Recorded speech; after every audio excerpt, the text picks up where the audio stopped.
అలా కాదు, అది వద్దు. నా వీడియో ఇలా. అందరికీ నమస్కారం అండి. నేను కోటిపల్లి అయ్యప్ప, అడ్వకేట్ అండి. ఇదిగోండి, కోఆపరేటివ్ సొసైటీలో అవినీతి జరిగింది. మా అమ్మగారు వేలుముద్రలు పోజరీ చేశారండి. కోఆపరేటివ్ సొసైటీ అంతా కూడా భూపతిరాజు రవివర్మ, అతికాల శ్రీనండి 16 సంవత్సరాలుగా వాళ్ళ చేతిలోనే ఉంటుందండి. మాకు అందులో ఫోరెన్సిక్ ల్యాబ్లో పంపిస్తే మా అమ్మగారు వేలుముద్రలు కాదని తెలిసిందండి. దాని మీద పోరాడుతున్నానండి. 51 మంది రైతుల్ని అధికారుల సమక్షంలోనే మమ్మల్ని బూతులు తిట్టించండి, గ్రామ బహిష్కరణ చేసినట్టు రిపోర్టులు రాయించండి. దాని మీద లీగల్ నోటీసులు ఇచ్చానండి పరువు నష్టం మీద. అది ఇచ్చినందుకు న్యాయ ప్రకారంగా వెళ్తున్నందుకు ఇదిగోండి ఇలా దౌర్జన్యం చేసండి. 2వ తారీఖున పెళ్ళండి, కోటలు పంచుతున్నానండి. కోటలు పంచుతుంటే ఇదిగోండి ఇంటికి వచ్చండి పెళ్ళికని తెచ్చుకున్న 14 లక్షల రూపాయలు క్యాష్ అండి, 83 కాసులు బంగారం పట్టిపోయారండి. ఇందులో కందులు నరసన్న, కోసూరు రమేష్ అండి, వీళ్ళిద్దరూ ఇంట్లోకి వచ్చండి నా సెల్ ఫోను మొత్తం 6 సీసీ కెమెరాలు ధ్వంసం చేసేసారండి. అడ్డగల్ సత్యబాబు అని జనసేన ప్రెసిడెంట్ అంటాడండి. అతనికి ఎవరో ఇవ్వలేదండి, అతనే ప్రకటించుకున్నాడండి. అది మన రోడ్లు వేసారండి, పగిలిపోతున్నాయండి. మా ఇంటికాడ రోడ్డు కూడా పోయలేదండి. దీన్ని అడిగానండి, గ్రూప్లో అడిగానండి. ఇంకో గ్రూప్లో ఇలా పెడుతున్నాడు అలా పెడుతున్నాడండి. ఇగో ఇలా దౌర్జన్యం చేయించండి, ఇలా మొత్తం మమ్మల్ని మా అమ్మగారిని నన్ను ఇగో కొట్టేసండి, కత్తులతో దాడులు చేసండి ఇంటి మీదకి వచ్చి. ఒక హైకోర్టు లాయర్కి మాలాంటి వ్యక్తులకి న్యాయం జరగలేదు.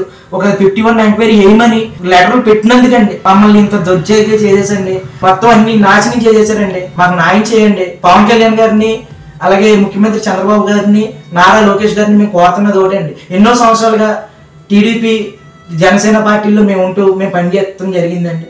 మాకు కొంచెం న్యాయం చేయండి సార్. భూపతిరాజు రవివర్మ, అతికాల శ్రీను వాళ్ళ మీద మీరు యాక్షన్ తీసుకోకపోతే మేము ఈ గ్రామంలో బతకలేమండి.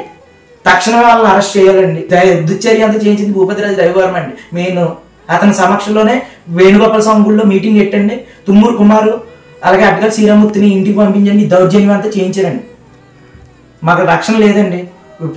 ఏసీ గారు వచ్చిన టైంలో కూడా మొత్తం బాత్రూమ్ ట్యాప్లు అండి, మొత్తం పైపులు అండి, సీసీ కెమెరాలు, ఇంటి ట్యూబ్ లైట్ మొత్తం అన్ని బదులు కొట్టేశారండి. ఈ ఒక గదిలోనే ఉన్నాయండి అన్ని, ఇంకేమీ లేవండి మాకు. ఈ మంచం చూడండి, ఈ మంచం బదులు కొట్టేశారండి, అట్టే కొట్టేశారండి. మేము ఏం తప్పు చేసామండి? ఏదైనా ఉంటే చట్ట ప్రకారం వెళ్ళాలి కదండి. ఇలా అవినీతి ప్రశ్నిస్తే ఈ రకంగా దౌర్జన్యం చేసేస్తే ఇంక ఇది ఊరండి, వలకాడండి. మాకు న్యాయం చేయమని పవన్ కళ్యాణ్ గారిని చేతులు జోడించి మొక్కుతున్నానండి. మా హైకోర్టు లాయర్లు కూడా, రాష్ట్ర వ్యాప్తంగా లాయర్లు కూడా నేను కోరుతున్నది ఒకటే అండి, ఒక లాయర్కి న్యాయం చేయండి. ఇది నేను చాలా దీనంగా అడుగుతున్నాను. మా దీని మీద ఒక ఎస్పీ గారిని ఎంక్వైరీ చేయించి అసలు వాళ్ళు మమ్మల్ని గ్రామ బహిష్కరణ చేయించామని రాయించి ఇవన్నీ చేయించుతున్నారండి. ఏదైనా తప్పు జరిగినప్పుడు ప్రశ్నిస్తాం కదండి, రోడ్లు పాడైపోతే ప్రశ్నిస్తాం కదా. అలా ప్రశ్నించలేనటువంటి స్వేచ్ఛ కూడా లేదండి మా గ్రామంలో మాకు. ఇది రంగస్థలంలో జగపతి బాబు గారు లాగా మా భూపతిరాజు రవివర్మ గారు తయారయ్యండి. మమ్మల్ని అందరినీ కాదు ఇలా ప్రశ్నించిన వాళ్ళందరినీ ఇలా దౌర్జన్యం చేయిస్తున్నారండి. ఇదండి, మాకు న్యాయం చేయండి సార్. పవన్ కళ్యాణ్ గారు చేతులు జోడించి మిమ్మల్ని అడుగుతున్నాను. మీ పార్టీ మాలాంటి వ్యక్తులకి న్యాయం చేయండి సార్. 10 మంది వాళ్ళు వైపు ఉన్నారండి. నేను న్యాయం కోసం 100 మంది ఇంటి మీదకి వచ్చాను. మీరు న్యాయం